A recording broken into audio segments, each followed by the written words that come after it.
তৃতীয় এপিসোডের শুরুতে আমরা দেখতে পাই গঞ্জিং এর বাসিন্দারা সবাই নিজের নিজের কাজেই ব্যস্ত। সেই গ্রোসারি স্টোরের মালকিনও খুব খুশি, কারণ তাদের দ্বিতীয় সন্তান এই পৃথিবীতে খুব শীঘ্রই আসতে চলেছে। এরপর হেজিন তার অর্ডার রিসিভ করতে এসে দেখে চিফ হং তার অর্ডার নিয়ে এসেছে। হংকে দেখে সে খুব লজ্জা পায়। তার আগের দিনের কথা মনে পড়ে যায় যে সে তার সঙ্গে দেখা করতে গিয়ে সেখানে পড়ে গেছিল ও হং তাকে ধরে ফেলে।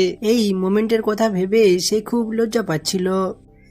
এরপর সে তার অর্ডার করা পোশাকগুলি ট্রাই করে ও তার বান্ধবীকে বলে সে সিওলে যাবে তার এক কলিগ ডেন্টিস্টের বিয়ের জন্য, কিন্তু এটা যুদ্ধের থেকে কম নয়। আসলে তার বান্ধবীরা হেজিনের থেকে জ্বলতো। সে যেহেতু এই ভিলেজে ক্লিনিক ওপেন করেছে, তারা তাকে অপমান করতে ছাড়বে না, এই জন্য তাকে প্রস্তুত হয়ে যেতে হবে। এরপর সে একের পর এক অর্ডার করতে থাকে, যার ফলে চিফ হং তো বিরক্ত হয়ে যায়। ও বলে, তুমি কি পৃথিবীর সব কোণ থেকে অর্ডার করছো? তুমি এত পোশাকের কি করবে? হেজিন বলে, তোমার মতো ফ্যাশন টেররিস্ট ফ্যাশনের কি বুঝবে? আগামী রবিবার আমি সিওলে যাচ্ছি আমার এক কাজের জন্য। এরপর হেজিন রেডি হয়ে তার সে হারিয়ে যাওয়া জুতোর দিকে দেখতে থাকে, যে এই জুতো জোড়া থাকলে সবকিছু পারফেক্ট হতে পারত। এরপর সে বাড়ির বাইরে বেরিয়ে এসে লক্ষ্য করে চিফ হং রেডি হয়ে তার জন্য অপেক্ষা করছে। হংকে দেখে আমাদের নায়িকা মনে মনে খুব ইমপ্রেস হয়, কারণ তাকে দেখতে খুব হ্যান্ডসাম লাগছিল। জিন বলে, আজকে তো কোনো ডেলিভারি নেই, তাহলে তুমি রেডি হয়ে কোথায় যাবে? হং বলে, তোমার কাছে একটু সাহায্যের জন্য এসেছি। তুমি তো আজ সিওলে যাবে, তুমি যদি আমার ঠাম্মিদের সিওল পর্যন্ত নিয়ে যাও তাহলে আমাদের অনেক উপকার হতো। জিন তাকে পাশে নিয়ে গিয়ে বলে, তুমি এটা ঠিক করছো না। হং বলে, তাহলে ঠিক আছে, আমি ঠাম্মিদের বলে দিচ্ছি তুমি আমাদের নিয়ে যেতে চাও না। এই শুনে জিন এরপর রাজি হয়ে যায়। পর তারা সবাই গাড়িতে বসে। হংয়ের একজন ঠাকুমা তাদের সবার জন্য কেক বানিয়ে এনেছে, তারা সবাই খাচ্ছিল। জিন খেতে চায় না দেখে হং তাকে জোর করে একটি কেক খাওয়ায়। হংয়ের ঠাকুমা তার কেক খেতে পারে না বলে সে বলে, তোমার কেকগুলো ভালোভাবে বানানো হয়নি, খুব শক্ত। তখন তারা বলে, কেক তো ঠিকই আছে, তোমার দাঁতেই হয়তো প্রবলেম হয়েছে। সেই সময় হেজিন বলে, তুমি আমার ক্লিনিকে এসো, আমি তোমার দাঁত ঠিক করে দেব। কিন্তু হংয়ের ঠাকুমা জুনের কথা ভালো লাগে না। এই সময় একজন তাদের গাড়িকে ভয়ঙ্কর ভাবে ওভারটেক করে, যার ফলে তাদের সব কেক নষ্ট হয়ে যায়। হেজিনও স্পিড বাড়িয়ে সেই গাড়িটির কাছে গিয়ে বলে, আপনি কাজটি ঠিক করেননি, এখনই বিপদ হতে পারত। সেই গাড়ির চালক বলে, বিপদ হয়নি তো এখনো, তুমি বেশি কথা বলো না। তখন হংয়ের একজন ঠাকুমা খেপে গিয়ে বলে, তোর কিডনি গুর্দা আলাদা করে তোকে চামুন্ডা ভাস করে চাঁদে পাঠিয়ে দেব। সে আরো গালাগালি করে, যার ফলে সেই লোকটি তার গাড়ির কাজ নামিয়ে সেখান থেকে চলে যায়। সবাই তার গালাগাল শুনে গাড়িতে একদম চুপ হয়ে যায়। ঠাম্মি তাদের বলে, আমার মা খুব গালাগাল দিতে পারতো। এই শুনে তারা কিছুই বলে না, শুধু মাথা হেলাতে থাকে। হেজিন টিস্যু পেপার দিয়ে কেকের দাগগুলি মুছে ফেলতে বলে। হং টিস্যু নিতে গিয়ে তার গাড়ির ডয়ারে বিয়ের আমন্ত্রণ পত্রটি দেখতে পায়। এরপর তারা একটি জায়গায় গাড়ি থামায়। হংয়ের ঠাম্মিরা ওয়াশরুম ব্যবহার করতে যায়। জিন খুব বিরক্ত হয়ে তাদের জন্য অপেক্ষা করছিল। হংয়ের ঠাম্মিরা ওয়াশরুম ব্যবহার করার পর একটি গানের সিডি নিয়ে আসে। গাড়িতে তারা সিডি চালিয়ে গান করছিল, সবাই খুব মজা করছিল। হেজিন বলে, আপনারা সিডিটা কি বন্ধ করতে পারবেন? আমার গাড়ি চালাতে অসুবিধা হচ্ছে। এরপর তারা সিডিটা বন্ধ করে দেয়। এরপর হংয়ের ঠাম্মিরা জিনকে তার পরিবার সম্বন্ধে জিজ্ঞাসা করে। জিন বলে, আমার মা অনেক আগে মারা গেছে, তখন আমি অনেক ছোট ছিলাম। এই শুনে তারা সবাই হেজিনকে সরি করে। হংয়ের ঠাম্মিরা বারবার ওয়াশরুম ইউজ করায় তাকে বারবার দাঁড়াতে হচ্ছিল, এজন্য হেজিন খুব রেগে যাচ্ছিল। এরপর হেজিন হংয়ের ঠাম্মিদের তাদের গন্তব্যে নামিয়ে দেয়। এরপর তারা গাড়িতে একা হয়ে যায়। হং বলে, আমি ভাবলাম তুমি হয়তো আমাকে খুব বকাবকি করবে, কিন্তু তুমি তো কিছুই বলছো না। হেজিন বলে, তুমি যা করেছো তা একেবারেই উচিত না, তুমি আমাকে ব্ল্যাকমেল করে তাদেরকে আমার গাড়িতে করে নিয়ে এসেছো, এটা খুব রুড ছিল, কিন্তু তুমি মানে কি উপকার করেছো, তাই আমি সবাইকে নিয়ে এসেছি, কিন্তু তুমি এরকম আর কোনোদিন করবে না। এরপর হং বলে, ঠাম্মিরা বাস বা পাবলিক ট্রান্সপোর্ট ইউজ করলে তারা এতবার ওয়াশরুম গেলে তারা অনেক অসুবিধার মুখোমুখি হতো, তুমি তাদের লিফট দেওয়ায় তারা অনেক হেল্প পেয়েছে। এরপর হং বলে এই সামনে স্টপে আমায় নামিয়ে দাও। জিন জানতে চাইছিল হং কেন এখানে এসেছে, কিন্তু হং তাকে কিছুই না বলে সেখান থেকে চলে যায়। পর হেজিন তার বন্ধুর বিয়ে অ্যাটেন্ড করতে সামনের এক হলে যায়। সেখানে তার সব ডেন্টিস্ট কলিগরা তাকে নিয়ে নানা বিদ্রূপ করে, কারণ সে গ্রামে ক্লিনিক ওপেন করেছে বলে। তো জিন তাদের বলে আমার ক্লিনিকে সারাদিন পেশেন্টের লাইন লেগে থাকে, কিন্তু এই কিছুদিন আগে এক নিউজ পেপারে বেরিয়েছিল যে শহরের তুলনায় গ্রামের ডক্টরদের রোজগার অনেক বেশি। ও আমি তো ভুলেই গেছিলাম, তোমরা তো নিউজ পেপারই পড়ো না। এই বলে তাদের সবাইকে চুপ করিয়ে দেয়। পর বাইরে এসে সে দেখে বিয়ের পাত্রীকে তার মা বিদায় জানাচ্ছে। ও তার জামাইকে বলছে তুমি আমার মেয়েকে যত্নে রেখো। এইসব জিন দেখে তার মাকে খুব মিস করছিল। সেই সময় হং তাকে পেছন থেকে ডাকে। জিন হংকে দেখে অবাক হয়ে যায়, কারণ তার কলিগরা হংকে দেখে ফেললে ভুল বুঝতে পারে। হং বলে আমি তোমার গাড়িতে আমার মোবাইল ফোন ভুলে গেছি, আমি সেটি নিতে এসেছি।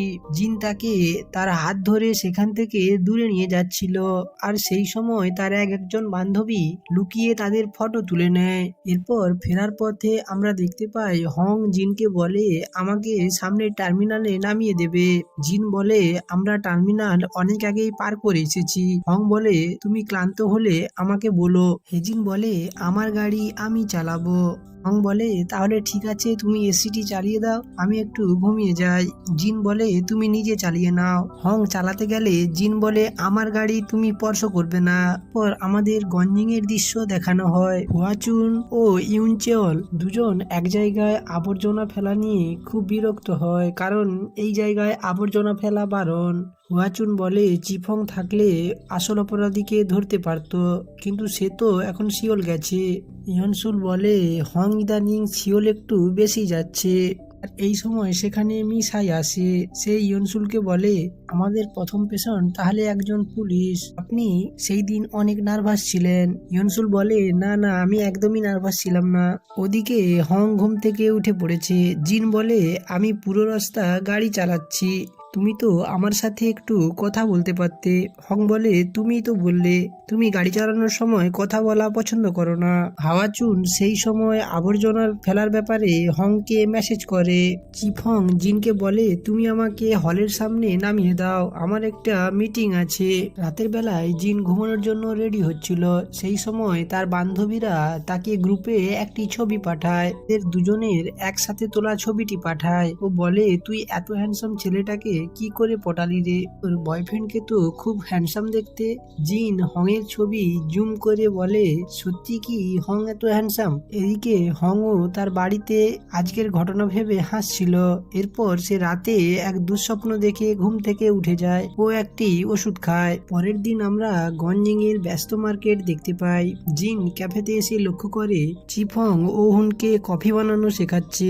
জিন বলে তুমি এখানেও কাজ করো? আচ্ছা তুমি নিজে কি জানো তুমি আসলে কি কাজ করো? হং বলে তুমি আমার জীবন সম্পর্কে জানতে খুবই উৎসুক। ওহুন বলে আমাদের হং খুবই ট্যালেন্টেড একজন বারিস্তা, এখন ও আমাকে কফি বানানো শেখাচ্ছে।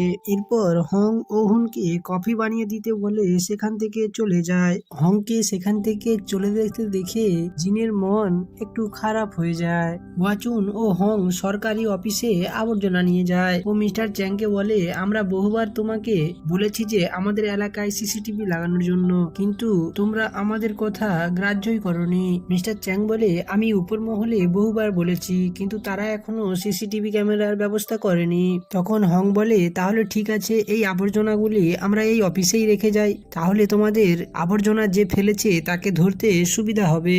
এই দেখে মিস্টার চ্যাং বলে আমি কথা দিচ্ছি আমি যে করেই হোক না কেন সিসিটিভি ক্যামেরার ব্যবস্থা করব, আজই ওপর মহলে গিয়ে জানাবো। পর মিস্টার চ্যাং হিয়াচুন ও হং এর সমস্ত আবদার মেনে নেয় ও তারা সেখান থেকে সমস্ত আবর্জনা নিয়ে থেকে চলে যায়। পরের দৃশ্যে আমরা দেখতে পাই মিসাই মেকআপ করে রেডি হচ্ছে। জিন একটু পরে বুঝতে পারে যে সে ইনসুলের জন্য এত মেকআপ করছে। এরপর সেখানে ইনসুল আসে। হেজিন তার ট্রিটমেন্ট করে। তারপর তারপর বাকি ট্রিটমেন্টগুলি মিসাইকে করতে বলে সেখান থেকে চলে যায়। এরপর এনসুলকে সে কিছু ব্যক্তিগত প্রশ্ন করে, সে সেই হাঁ করা অবস্থায় তার সমস্ত প্রশ্নের উত্তর দিতে থাকে।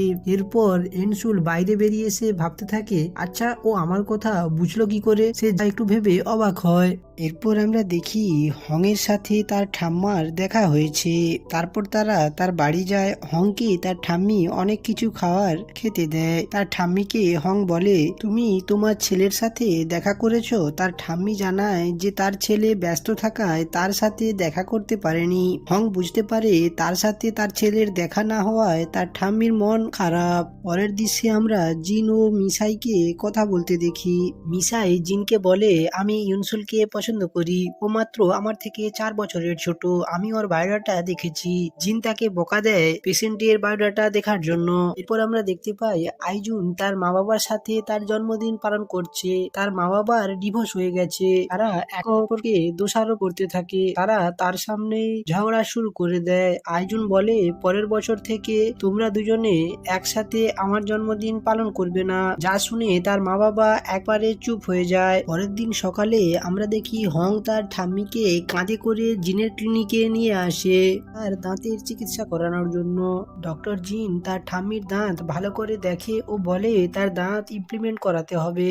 আমি বলে, এত খরচ করে আমি আর এই বয়সে দাঁতের ইমপ্লিমেন্ট করব না, তুমি বরং আমার দাঁতগুলি তুলে ফেলো। ডক্টর জিন বলে, তুমি এই বয়সে দাঁত তুলে দিলে কোনো কিছুই আর খেতে পারবে না। এই বয়সে কোনো কিছু না খেতে পারলে তোমার শরীর অসুস্থ হয়ে পড়বে। তবুও ঠাম্মি রাজি হয় না।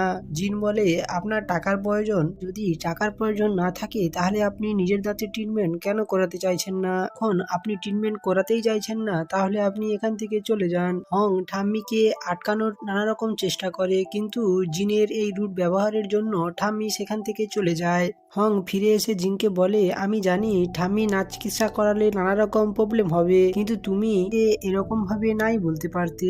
পরের দিন হং ঠাম্মির বাড়ি গিয়ে তাকে চিকিৎসার জন্য একটি খামে করে টাকা দিতে চাইলে ঠাম্মি তার মুখে জল ছুঁড়ে মারে। হং সেখান থেকে পালিয়ে যায়, কিন্তু যাওয়ার সময় সে বলে, আমি আবার কালকে আসবো। সেই দিন রাতে হং জিনের কাছে আসে ও বলে, আমি তোমাকে ঠাম্মির চিকিৎসার জন্য সমস্ত টাকা দিচ্ছি, তুমি ঠাম্মিকে কিছু বলবে না, তুমি ঠাম্মিকে বলবে তুমি তার ফ্রি চিকিৎসা করবে। হেজিন বলে, আমি আমার পেশেন্টের কাছে কিছু লুকাই না, আর তুমি তার কে যে তুমি তার জন্য এসব করবে? হং বলে, ঠাম্মি নিজের যত্ন নিতে জানে না, সে তার ছেলে মেয়েদের কাছে থাকে না, কারণ সে এই বয়সে কারো বোঝা হতে চায় না। এই সময় হেজিন কাঁদতে কাঁদতে তাকে বলে, আমি এটা বুঝতে পারি না, বাবা মারা সবসময় ছেলে মেয়েদের চিন্তা না করে নিজেদের একটুখানি কেন যত্ন করতে পারে না। এই বলে সে সেখান থেকে চলে যায়। হং বুঝতে পারে যে হেজিনও নিশ্চয়ই কোনো কষ্টের মধ্যে আছে।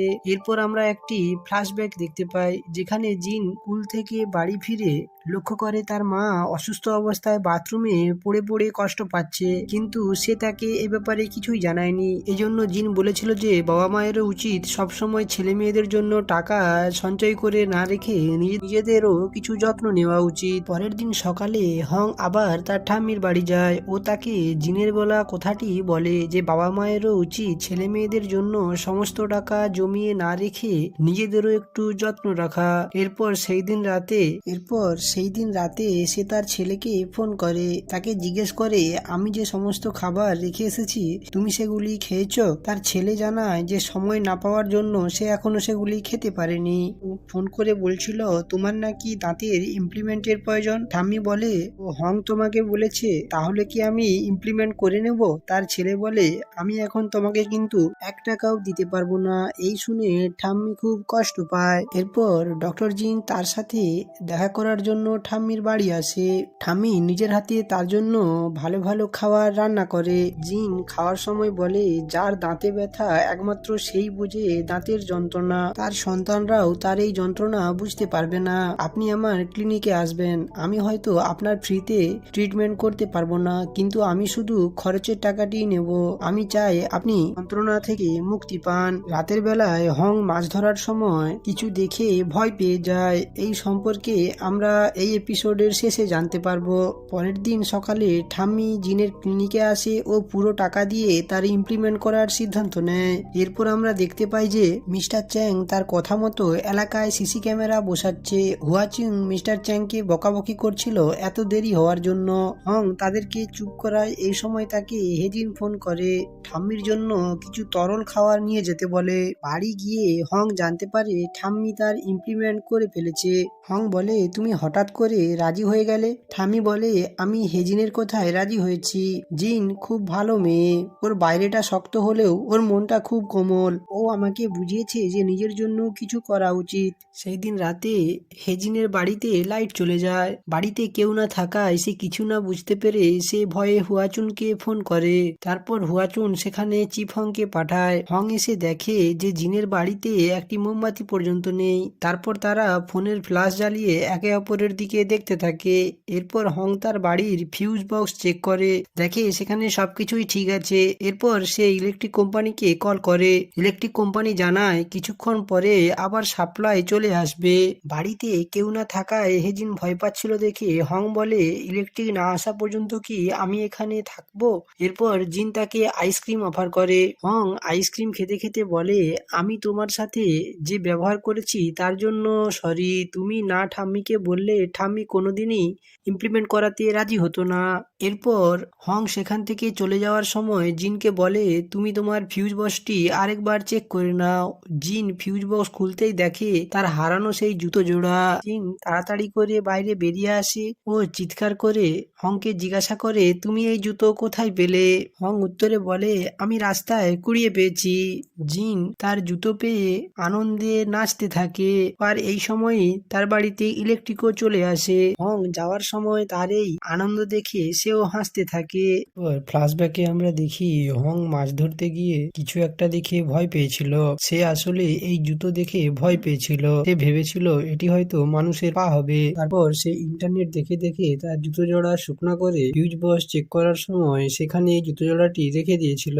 বন্ধুরা, দেখা হচ্ছে আগামী এপিসোডে। যদি আমাদের এক্সপ্লেনেশন ভিডিও আপনাদের ভালো লাগে তাহলে আমাদের চ্যানেলটি সাবস্ক্রাইব করুন এবং নতুন কোনো ড্রামার রিমাইন্ডার পাওয়ার জন্য পাশে থাকা বেল আইকনটি দাবান।